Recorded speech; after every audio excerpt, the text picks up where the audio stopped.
Marcelo tinha acabado de chegar do trabalho. Eu estava na pia, lavando a louça.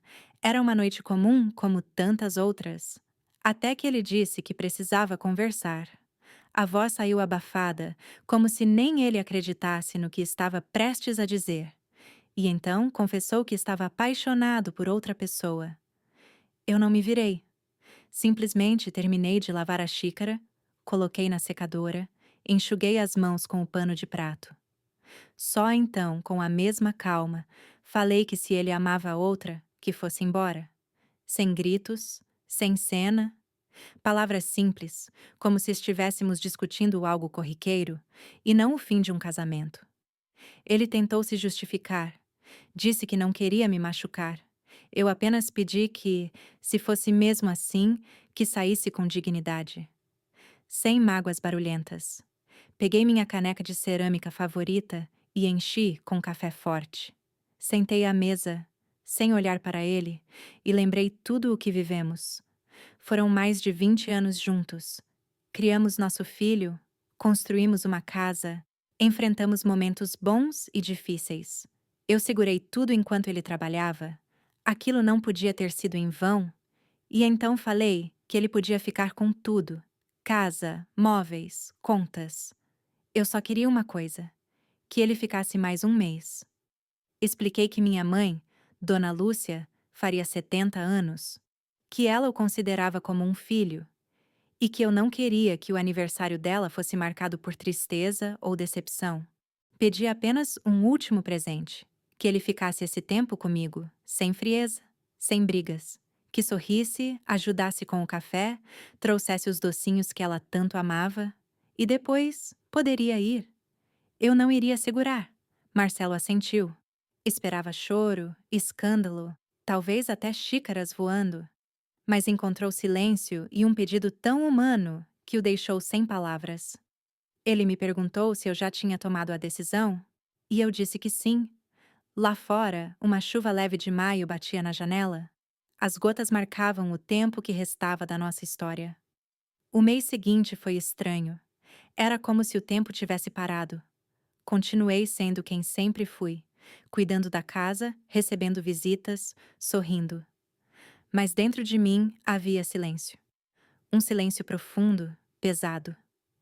À noite, eu ficava sentada perto da janela, olhando as palmeiras lá fora e as luzes da cidade. E ficava ali, em silêncio, sem lágrimas, sem reclamações. Marcelo começou a mudar.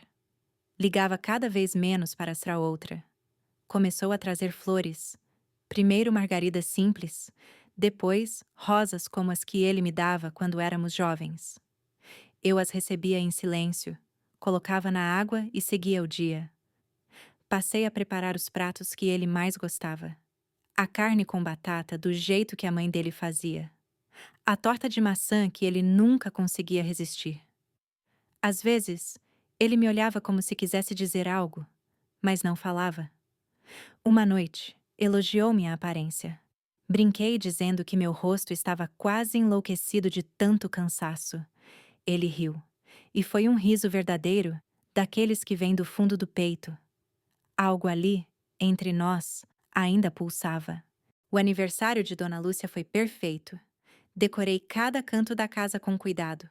As flores, o cheiro de café recém-passado, os bolos, os parentes, os vizinhos, os amigos, todos estavam lá. Marcelo fez um brinde, disse palavras bonitas, sinceras. Falou que ela era como uma segunda mãe para ele, que ela sempre esteve presente nos momentos difíceis. E ela, emocionada, o abraçou e sussurrou algo no ouvido dele. Que eu era o maior presente da vida dele e que ele não devia me perder. Eu vi nos olhos dele que aquelas palavras o atingiram em cheio. Ele passou o resto da noite me observando. Viu como eu ria das piadas dos amigos, como servia café à minha mãe, como abracei minha sobrinha Bruna, que veio de longe, e parecia que ele, pela primeira vez em anos, enxergava quem eu realmente era. Mais tarde, disse que não queria mais ir embora. Eu apenas sorri. Não respondi.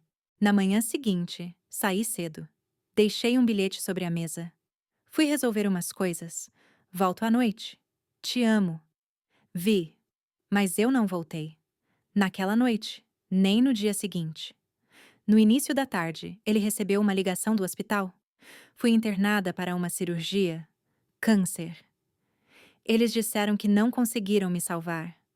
Eu sabia, mas não contei. Não queria que ele sentisse culpa. Queria que ele me lembrasse viva, com um sorriso no rosto e cheiro de café na casa. No velório, todos estavam lá. Até a mãe dele chorava abraçada à minha foto. E Marcelo, sentado no banco da praça em frente ao prédio, olhava para o céu e repetia baixinho: Me perdoa, Vitória. Eu não tive tempo. Eu não entendi. Você era tudo. E eu só percebi quando já não dava mais para voltar.